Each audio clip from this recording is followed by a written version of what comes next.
Hello again. It sometimes seems that the idea of cancelling this person or that, or making a subject forbidden, turning an individual into a non-person, has been with us forever. The expression has its roots in Black American culture, from where its use spread across the Atlantic to Britain. The first documented use of the word being used in its modern sense dates from 1981, a Nile Rodgers song called Your Love Is Cancelled. It later acquired a specifically political sense, although the actual practice of cancelling a well-known figure did not begin until 2007 and involved the greatest and most famous scientist in the world. That year, James Watson, one of the men who discovered the structure of the DNA molecule, for which achievement he was awarded the Nobel Prize for Medicine, released a volume of autobiography. It was called Avoid Boring People. Shortly before he arrived in Britain to publicise the book and take part in various events connected with the publication, he gave an interview to a journalist from the Sunday Times.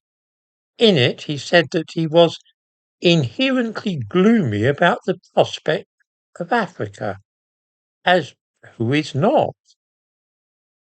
It was the reason which he gave for feeling this way which caused an uproar, for he went on to say that all our social policies are based on the fact that their intelligence is the same as ours, whereas all the testing says not really.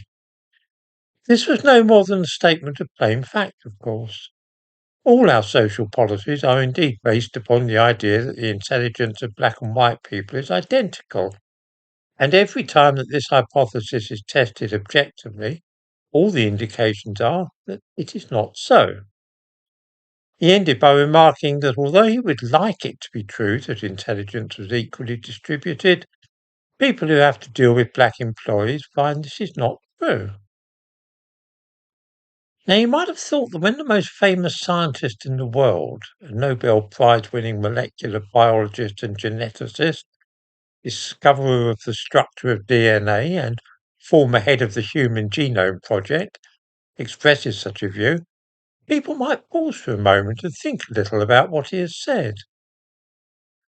What actually happened is that there was an absolute outcry, accusations of the racism, and suggestions that eugenics was being proposed, all of which led to the publicity tour being cancelled and James Watson himself being cancelled shortly afterward.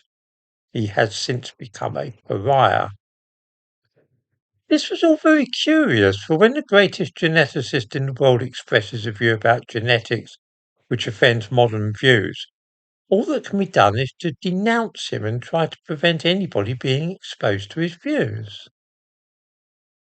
But if Watson were mistaken and all the testing did not point in the direction which he claimed, then it would have been simple enough to explain this and say simply that he was wrong. Nothing of the kind was done at the time, and nor has anybody subsequently suggested this. All the testing does indeed show that black people and white differ in their average IQ, and this is observable not just when comparing, say, an African country with a European one, but also when looking at the scores between these two different ethnic groups in the same areas of cities in Europe and the United States.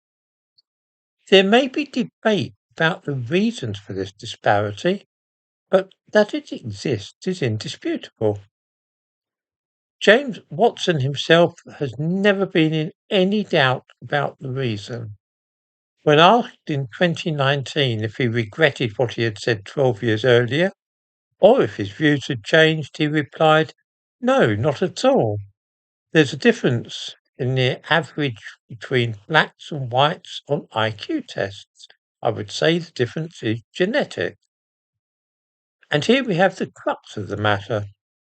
The most famous geneticist in the world has been cancelled for expressing a view based upon genetics.